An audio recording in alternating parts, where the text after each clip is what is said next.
Welcome back to the channel.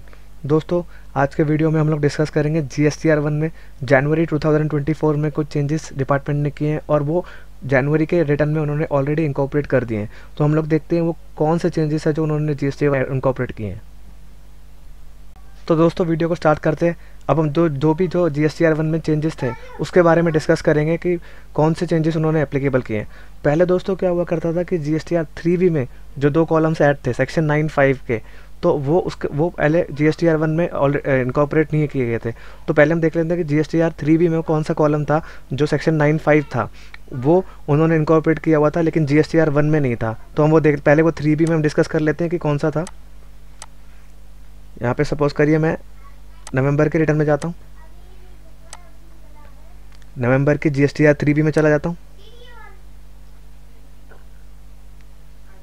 अब यहाँ पे देखिए ऑलरेडी GSTR 3B में ये सेक्शन जो भी column number 3.1.1 supplies notified under section 9(5) of the CGST act 2017, ये कॉलम ऑलरेडी इंकॉर्पोरेटेड था पहले ही।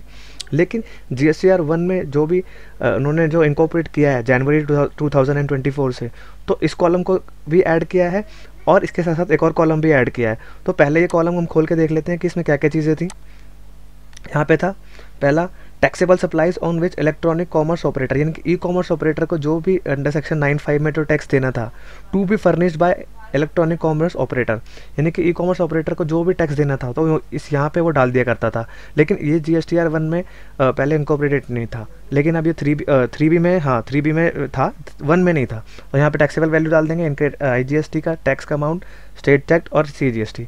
अब नेक्स्ट कॉलम बात करते हैं, taxable supplies made by a registered person through e-commerce operator on which electronic commerce is operator is required to pay tax under section 9(5) to be furnished by the registered person। यानी कि ये जो column है, ऊपर वाला column तो ई commerce operator को डालना है, नीचे वाला कॉलम जो था वो उसको डालना है जो ई कॉमर्स के थ्रू ऑपरेट कर रहा था, यानी कि ई कॉमर्स को अपने गुड्स बेच रहा था, ई कॉमर्स वाले अपने गुड्स उनको सप्लाई करते हैं। यानी कि जो ई कॉमर्स को सप्लाई कर रहा था उनको टेबल 2 जो सेकेंड वाला कॉलम है उसमें अपनी सप्लाईज डालनी है।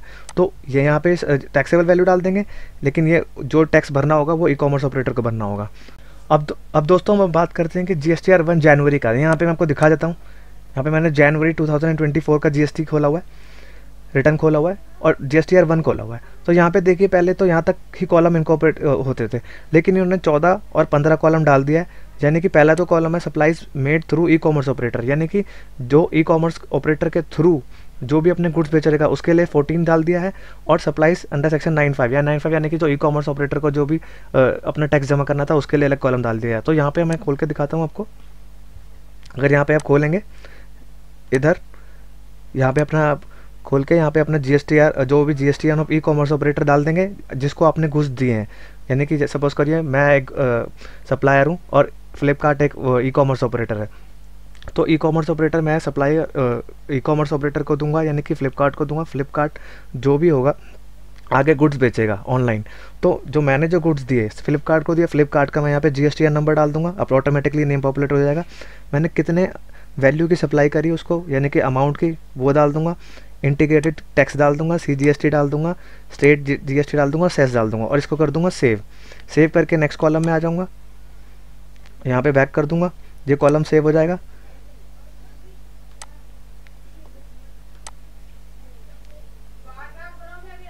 और लाइबल टू पे टैक्स अंडर सेक्शन 9(5), ये भी कॉलम हम देख लेते हैं कि कितना टैक्स वो देने के लिए लाइबल हो जाएगा।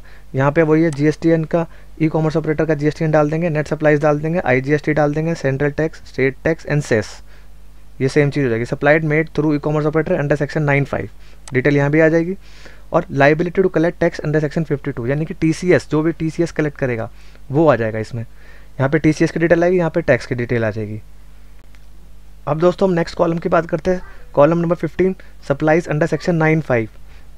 ये भरना है ई कॉमर्स ऑपरेटर को, वो भरना था जो भी ई कॉमर्स को ऑपरेटर को गुड्स बेच रहा होगा। पहले यहाँ रजिस्टर्ड टू रजिस्टर्ड मैंने कि एक ई कॉमर्स ऑपरेटर ने दूसरी ई कॉमर्स ऑपरेटर को दिया तो रजिस्टर्ड टू रजिस्टर्ड आ जाएगा। जो GSTN में रजिस्टर्ड है उनका यहाँ पे सारा आ जाएगा, GSTN आएगा। रिसिपिएंट का जो सप्लायर होगा उसका, यानी कि मेरा आएगा। फिर जो लेने वाला होगा गुड्स उसका आएगा, GSTN नंबर, फिर डेट आएगी, फिर डॉक्यूमेंट का नंबर आएगा, टोटल वैल्यू सप्लाई आएगी, और पॉइंट ऑफ सेल कहाँ है, दिल्ली में है तो दिल्ली में, नहीं तो गोवा में तो गोवा में, यहाँ पे आ जाएगा। अब रजिस्टर्ड टू अनरजिस्टर्ड, यानी कि मैं फ्लिपकार्ट हूँ, मैं किसी अनरजिस्टर्ड को गुड्स दे रहा हूँ तो वो सप्लाईज आ जाएगी। यहाँ पे मैं ऐड कर दूंगा, यहाँ पे सप्लायर का GST, यानी कि मैं फ्लिपकार्ट था तो फ्लिपकार्ट का मेरे केस में फ्लिपकार्ट होगा, फ्लिपकार्ट यानी कि किसी अनरजिस्टर्ड को देगा तो वो आ जाएगा। यहाँ पे जो भी स्टेट में देगा वो आ जाएगा, टैक्सेबल वैल्यू आ जाएगी और रेट आ जाएगा, जो भी रेट प्रिस्क्राइब्ड होगा।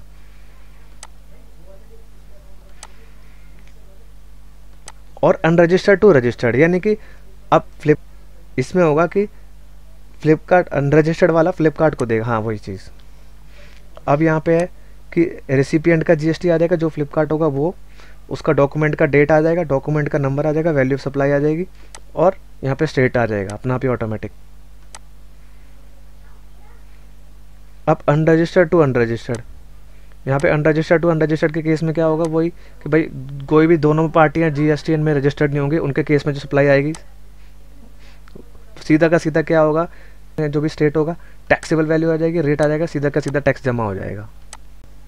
तो दोस्तों यही था एक मेजर चेंज, जो कि ई-कॉमर्स ऑपरेटर के जो भी 2 कॉलम्स थे, यानी कि 14वां कॉलम और 15वां कॉलम। जो भी 14वां कॉलम था वो तुम्हारा जो था ई-कॉमर्स ऑपरेटर को जो गुड्स बेच रहा है उसके लिए था, और 15वां कॉलम था जो सेक्शन 9(5) की सप्लाई कर रहा है, यानी कि ई-कॉमर्स ऑपरेटर जो गुड्स बेच रहा है ऑनलाइन उसके लिए था। तो यही थे मेजर चेंजेस जो कि जनवरी 2024 में GSTR 1 में जो इनकॉर्पोरेट किए हैं डिपार्टमेंट ने, जो कि पहले 3B में थे और GSTR 1 में नहीं थे।